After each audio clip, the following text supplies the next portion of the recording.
Everyone, welcome to GNV honours classes. आज की इस वीडियो के अंदर हम बात करेंगे एपिथेलियल टिश्यू के बारे में। सबसे पहले देखिए कि टिश्यू क्या होता है। एक ग्रुप ऑफ सेल, जैसे आपको पता होगा जितने भी लिविंग ऑर्गेनिज्म है सबका बॉडी सेल से बनी हुई है।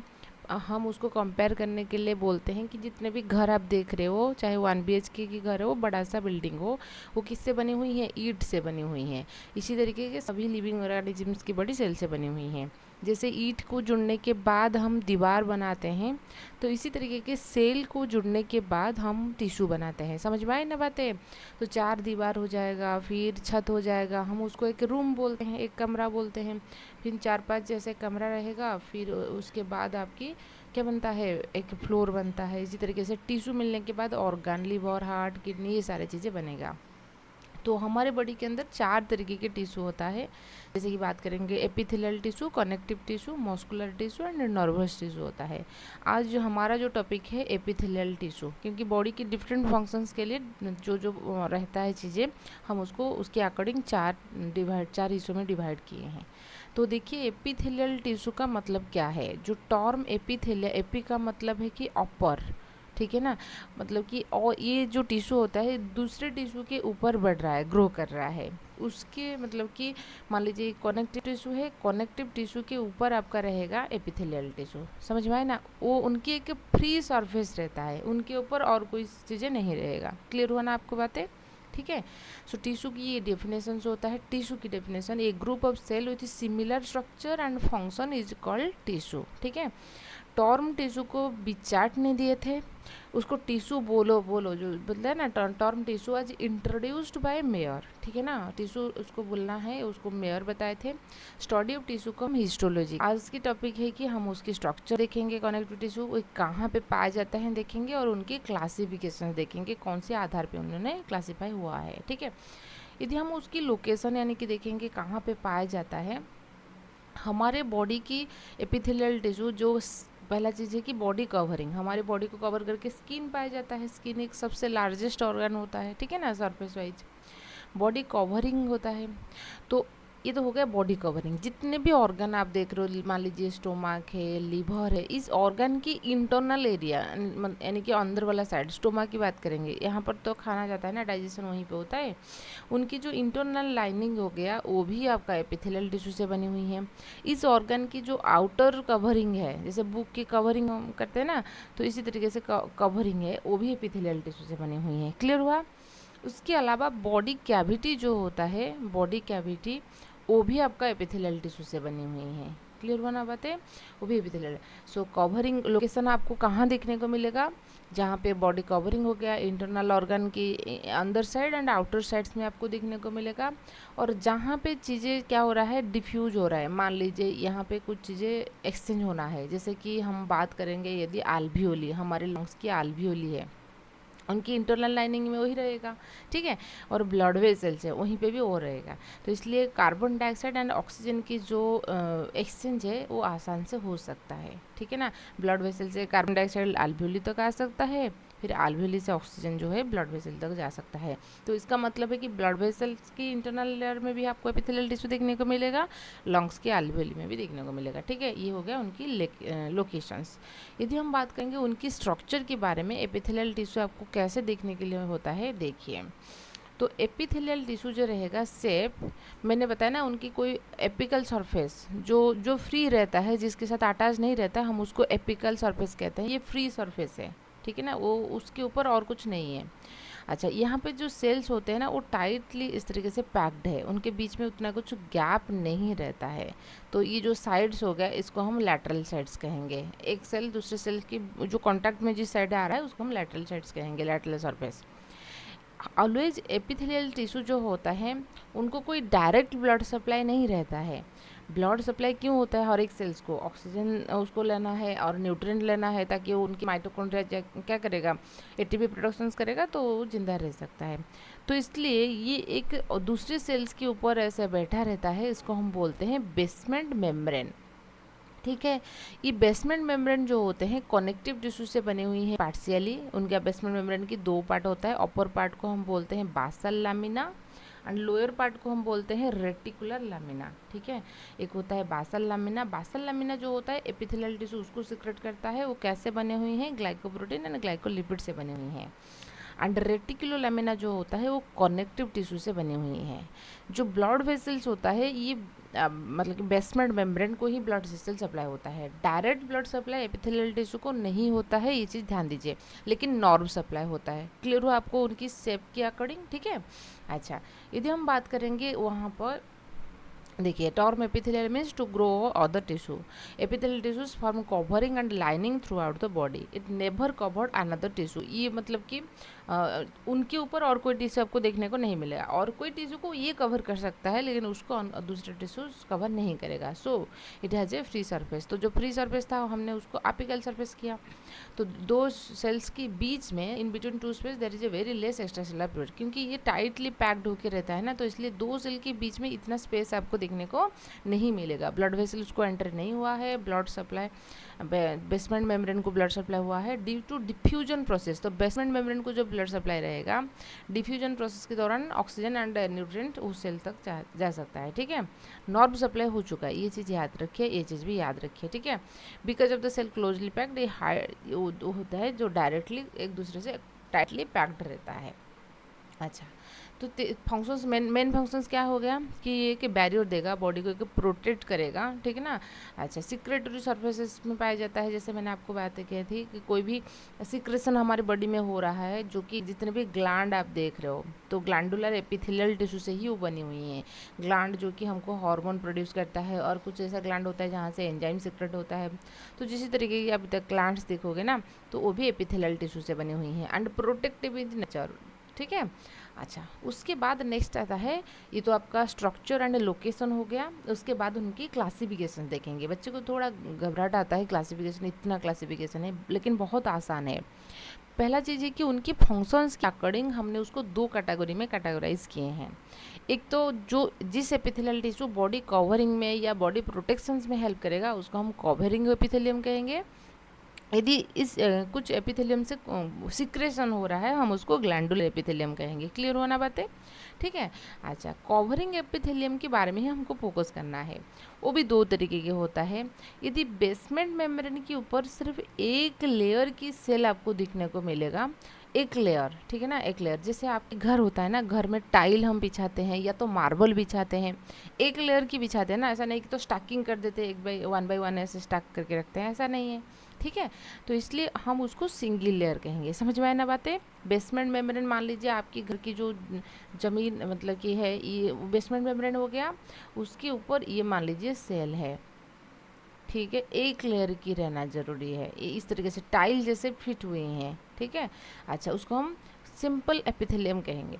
यदि एक से ज़्यादा यानी कि दो से ज़्यादा रहेगा, एक सेल है फिर ऊपर इसके ऊपर और एक सेल रहेगा, उसके ऊपर और एक सेल्स रहेगा, समझ रहे हो ना, ऐसे स्टैकिंग होकर आपको दिखने को मिलेगा, तो हम उसको स्ट्रैटिफाइड या तो कंपाउंड एपिथेलियम कहेंगे। स्ट्रैटा का मतलब है कि लेयरिंग, है ना। अच्छा, तो ये तो हो गया दो उनकी कितने लेयर बेसमेंट मेम्ब्रेन के ऊपर प्रेजेंट है। फिर वही जो सिंपल एपिथेलियम देखोगे हम उसको फिर कैटेगराइज किए हैं सेल की शेप के अकॉर्डिंग। यदि बेसमेंट मेम्ब्रेन के ऊपर कुछ स्क्वायर शेप की सेल आपको दिखने को मिलेगा तो हम उसको सिंपल स्क्वामस एपिथेलियम कहेंगे। यदि ऐसा सेल देखने को मिलेगा जिसकी हाइट एंड विड्थ बराबर है, तो कि क्यूब जैसे आपको नज़र आ रहा है, तो हम उसको क्या कहेंगे, सिंपल क्यूबोइडल एपिथेलियम। क्लियर हुआ ना। यदि बेसमेंट मेम्ब्रेन के ऊपर ऐसा सेल देखने को मिलेगा जिनकी विड्थ मतलब कि विड्थ के अकॉर्डिंग हाइट लेंथ ज़्यादा है, कलम जैसे, मतलब कि सेल लंबी लंबी सेल आपको देखने को मिलेगा, तो हम उसको कॉलमनर एपिथेलियम सेल्स कहेंगे। फिर वही कॉलमनर एपिथेलियम की सरफेस में यदि सिलिया प्रेजेंट है तो सिलिएटेड कॉलमनर एपिथेलियम कहेंगे। यदि सिलिया प्रेजेंट नहीं है नॉन सिलिएटेड कॉलमनर एपिथेलियम कहेंगे, ठीक है। अच्छा, और एक होता है स्यूडो स्ट्रैटिफाइड। स्यूडो का मतलब है कि फॉल्स। ये तो है सिंपल एपिथेलियम, मतलब कि एक लेयर की है लेकिन आपको लगेगा कि दो लेयर की है। क्यों? क्योंकि जो सेल्स होते हैं, मैं आपको अच्छे से डिस्क्राइब करूँगी कि जो सेल्स होते हैं, ये बेसमेंट मेम्ब्रेन हो गया, ये जो सेल्स होते हैं कुछ ऐसे इस तरीके से इरेगुलरली अरेंज्ड है, ठीक है, कुछ इस तरीके से इरेगुलरली अरेंज्ड है। तो एक ही सेल्स होता है इस तरीके से, और उनकी न्यूक्लियस भी इरेगुलरली अरेंज्ड रहता है। तो इसलिए हम ऐसे सोचते हैं कि ये जो सेल्स है आपको 2 लेयर लगेगा, तो इसलिए हम उसको बोलते हैं स्यूडो स्ट्रैटिफाइड। लेकिन ये है 1 लेयर की, ठीक है ना। ये 1 सेल, ये 2 सेल, ये 3 सेल, ये 4 सेल, 5 सेल, 6 सेल, यहाँ तक आ चुका है 7 सेल।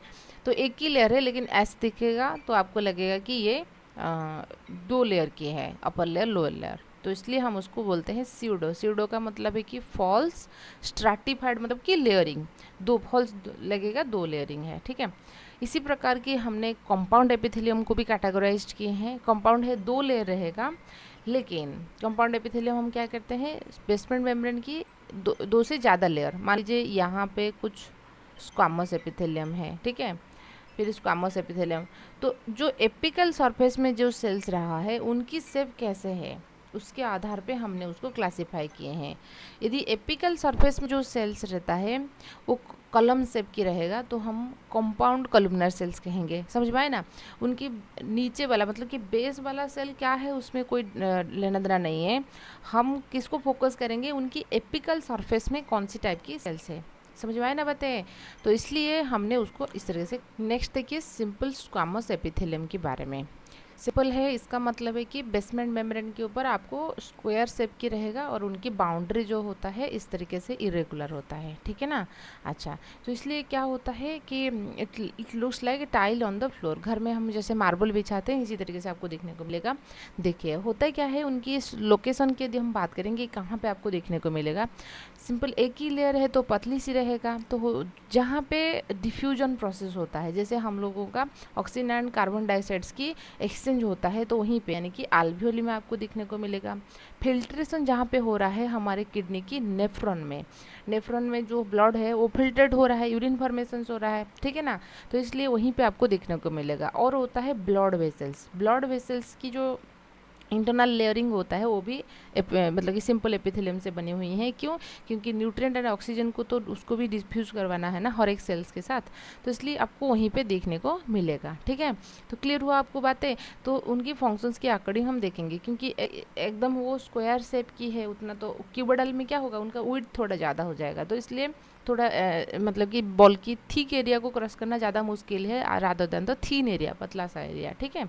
फिर हम बात करेंगे सिंपल क्यूबोइडल। सिंपल है इसका मतलब है कि बेसमेंट मेम्ब्रेन के ऊपर आपको एक ही लेयर देखने को मिलेगा और वो जो सेल होता है क्यूब शेप की होता है, यानी कि ठीक है, क्यूब हाइट जितना है विड्थ उतना है। ये तो आपको समझ में आ रहा होगा।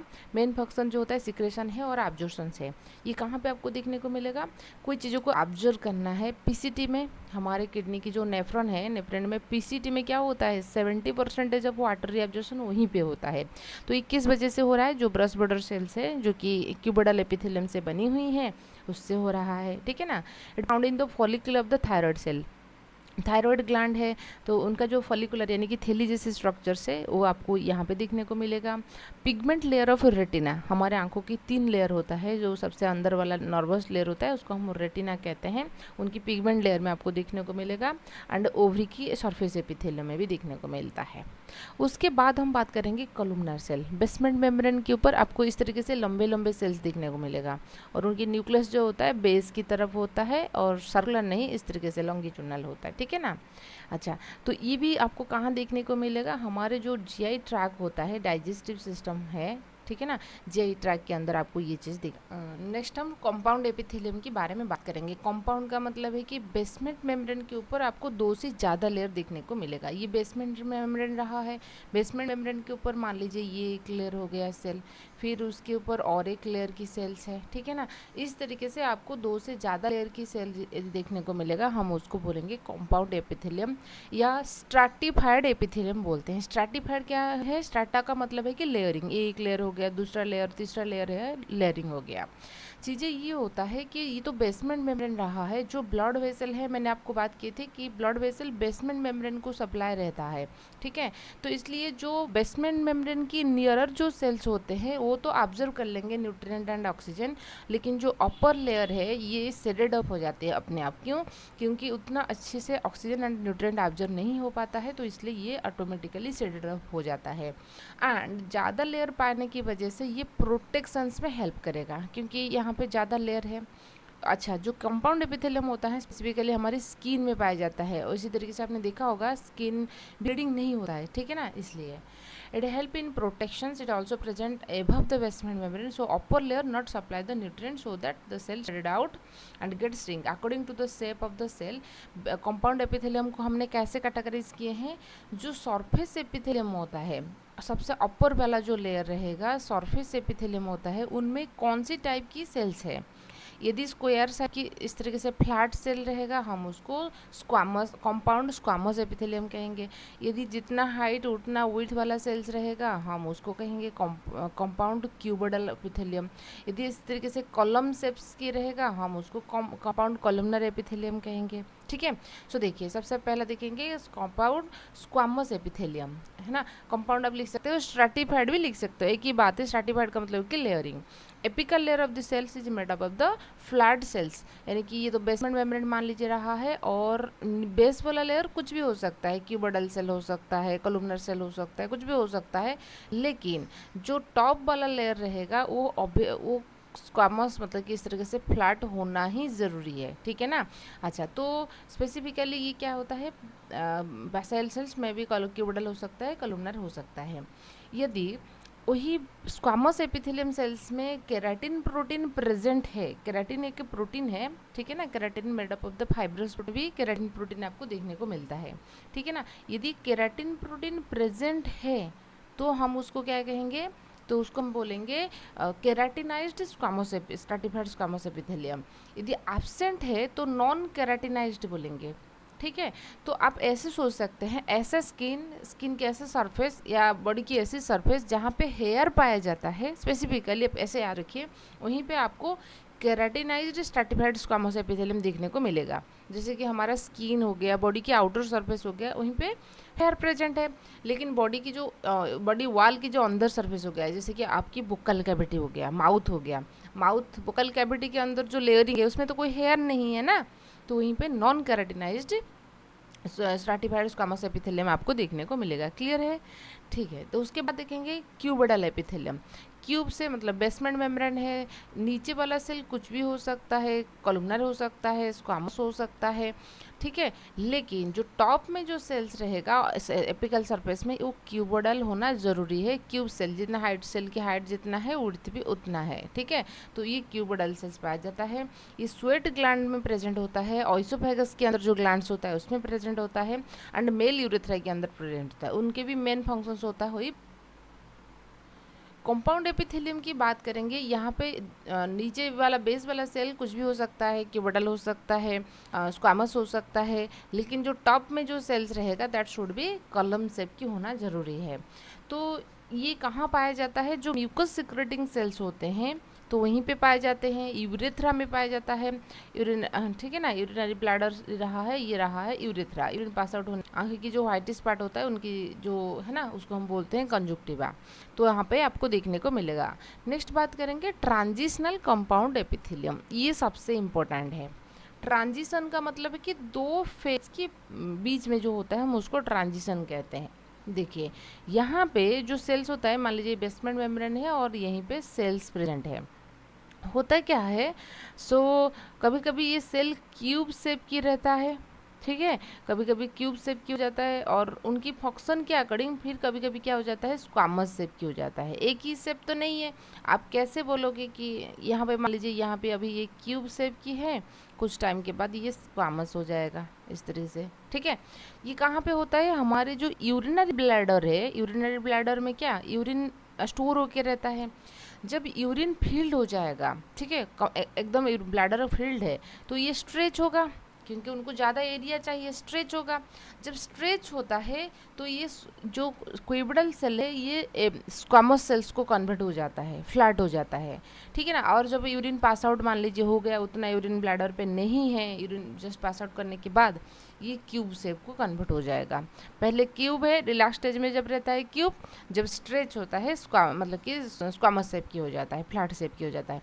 तो इसलिए हम उसको, ये दो सेल की प्रॉपर्टी कैरी कर रहा है, तो इसलिए हम उसको ट्रांजिशनल एपिथेलियम कहते हैं. और ट्रांजिशनल कंपाउंड एपिथेलियम स्पेसिफिकली कहाँ पाया जाता है? हमारी यूरिनरी सिस्टम, जो यूरिनरी ब्लैडर हो गया, यूरेटर की जो कैलिसेस, मान लीजिए ये किडनी है, किडनी से जो यूरेटर निकल रहा है ये वाला हिस्सा जो है, क्योंकि यहाँ पे तो फिल्ट्रेशन होगा नेफ्रॉन में, होने के बाद जो यूरिन आता है वही यूरेटर जो आके कहाँ ओपन हुआ है, आपकी यूरिनरी ब्लैडर में। 2 किडनी है तो 2 यूरेटर रास्ता है। तो यहाँ पे वो बोल रहा है कि वही कैलिसेस मतलब कि इस वाला एरिया में भी पाया जाता है। जब आएगा उस टाइम पे वो स्ट्रेच होता है, नहीं तो फिर रिलैक्स हो जाता है। ठीक है, ये होता है पूरा का पूरा आपकी एपिथेलियल टिश्यू के बारे में हमने कम्प्लीटली डिस्कस किया है। और एक्चुअली 5-6 बार शायद लगभग मैंने इस चीज़ों को रिकॉर्ड की हूँ। कुछ टाइम मेमोरी नहीं था, फिर वो माइक्रोफोन भी ख़राब हो गया था, वीडियो थोड़ा लंबी हो गया, तो ठीक है। Thank you. आई होप आपको वीडियो पसंद आएगा। वीडियो पसंद आए तो लाइक कीजिए, सब्सक्राइब कीजिए और आपके दोस्त के साथ भी शेयर कीजिए। Thank you.